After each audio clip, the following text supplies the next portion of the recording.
રમતના મેદાનમાં વીજળીની ઝડપે દોડતા એ માસૂમ પગ, આંખોમાં આવતીકાલની ગેમ જીતવાનું અડગ લક્ષ્ય અને ગળામાં ગોલ્ડ મેડલ પહેરવાનું એ સુંદર સ્વપ્ન.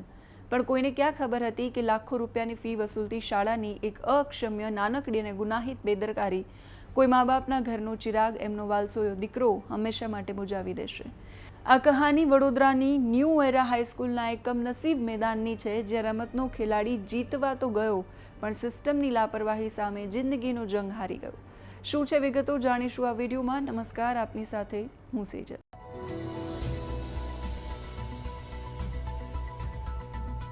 હજુ ગઈકાલ સાંજ સુધી જે બાળકના પગ રમતના મેદાનમાં વીજળીની ઝડપે દોડતા હતા, બાસ્કેટબોલ, બેડમિન્ટન અને ફૂટબોલના મેદાનમાં જેણે અનેક મેડલો અને સિદ્ધિઓ પોતાના નામે કરી છે, આજે એ જ બાળકની કાયા નશ્વર બનીને પંચમહાભૂતમાં વિલીન થઈ ગઈ.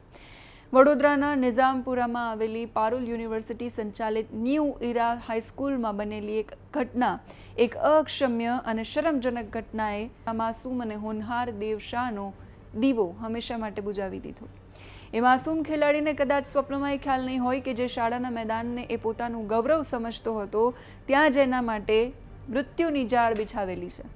લાખો રૂપિયાની ફી વસૂલતી પારુલ યુનિવર્સિટી સંચાલિત આ હાઈસ્કૂલના ગ્રાઉન્ડમાં લોખંડના ફ્લડ લાઇટ પોલ એટલે વીજ થાંભલા છે એ ખુલ્લા મૂકી દેવાયા અને મેન્ટેનન્સના નામે મીંડું.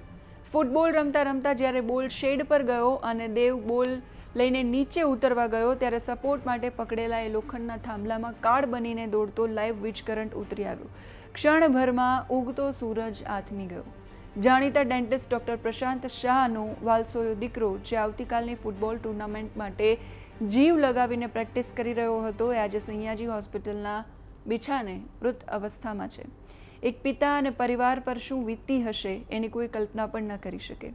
આ કોઈ કુદરતી આફત નથી, આ ચોખ્ખી અને ગુનાહિત બેદરકારી છે. ઘટનાની જેવી જાણ થઈ, ફતેગંજ પોલીસનો કાફલો સ્થળ પર પહોંચ્યો. પોલીસે અકસ્માતે મૃત્યુનો ગુનો નોંધી તપાસ શરૂ કરી. પોલીસ હવે મુખ્યત્વે એ દિશામાં તપાસ કરી રહી છે કે થાંભલામાં વીજ પ્રવાહ કેવી રીતે આવ્યો અને એમાં કોઈ બેદરકારી હતી કે કેમ, વાયરિંગમાં કોઈ ખુલ્લા તાર હતા કે નહીં, તેમજ શાળા સંકુલમાં વીજ સુરક્ષાના નિયમોનું પાલન કરવામાં આવતું હતું કે નહીં. આ તમામ સવાલો પર તપાસ થશે.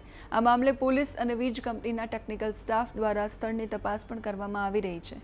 જો શાળા પરિસરમાં નવી ફ્લડ લાઇટો અને લાઇટિંગનું કામ કરવામાં આવ્યું હતું, તો પછી વાયરિંગની ક્ષતિઓ પ્રત્યે આવી ઘોર બેદરકારી કેમ રખાઈ? શું શાળા પ્રશાસન માટે બાળકોની સુરક્ષા કરતાં જાગજમાડ વધારે મહત્વની છે? શાળાના સંચાલકોને સવાલ છે, ક્યાં ગઈ તમારી મોટી મોટી વાતો અને વાલીઓ પાસેથી લીધેલી ફી? સુરક્ષાના નામે સેંકડો વિદ્યાર્થીઓના જીવ કેમ જોખમમાં મુકાયા? વડોદરા પેરેન્ટ્સ એસોસિએશન આજે ન્યાય માંગી રહ્યું છે. દેવ શાહ આ દુનિયા છોડી ગયો છે, પણ પાછળ મૂકી ગયો છે સિસ્ટમ સામે સળગતા સવાલો. આ ઘટના પર પૂર્વ મેયર ભરત શાહનું શું કહેવું છે એ સાંભળીએ. છોકરો ખૂબ જ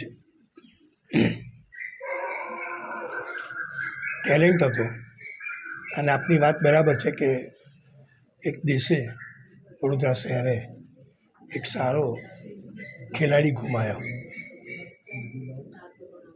જાણવા મુજબ આ થાંભલો જીવી ન હતો. થાંભલો છેલ્લા 1 મહિનાથી આ લોકોએ રમવા માટે જે લાઇટિંગ માટે પોલ ઊભા કરવામાં આવે, એ પોલ ઊભા કરવામાં આવેલા મહિનાથી નવા જતા. બોલ છાપરા ઉપર ગયો, છોકરો આ જ થાંભલાથી ઉપર ચડ્યો અને બોલ નીચે ફેંક્યો. પછી ફરીને આ થાંભલાથી ઉતરવા ગયો અને આ એક્સિડન્ટ થયો અને પછી એને દવાખાને લઈ ગયા અને ત્યારે મરેલો જાહેર કરવામાં એક્સપાયર્ડ. સ્કૂલની બે ગાંઠી ગણો કે એમની ખબર નહીં કે એ વાયર ક્યાંથી આવ્યો, ખુલ્લો વાયર, એટલે એક બે કાળજી કહેવાય. બીજું કે અત્યારે આપ સૌ જાણો છો કે આપણા ઘરમાં હવે એવી મેઇન સ્વિચો આવે છે નવી, જે હાથ અડાઈએ અને ટ્રીપ થઈ જાય. એ સ્વિચો સ્કૂલે લગાવી છે કે નહીં, એ પણ એક ગંભીરતાનો વિષય છે. અને સ્કૂલે એ પણ એક કાળજી રાખવી જોઈએ કે આવી બાબતો ખૂબ જ ગંભીરતાથી લેવી જોઈએ. હવે પ્રજા ખૂબ જ જાગૃત થઈ ગઈ છે. આમાં 3 વિષય નવા પેદા થાય છે કે ભાઈ સ્કૂલે ગંભીરતા ના લીધી. આ જગ્યા કોર્પોરેશને રૂપિયા ટોકનથી આપેલી છે, ગરીબના માણસ છોકરાઓ ભણે એના માટે. આ સ્કૂલ 1 રૂપિયા ટોકનથી આપી હોય તો આજે વડોદરા શહેરમાં હાઈએસ્ટ ફી આમની છે. એ પણ એક કોર્પોરેશને ધ્યાન રાખવું જોઈએ.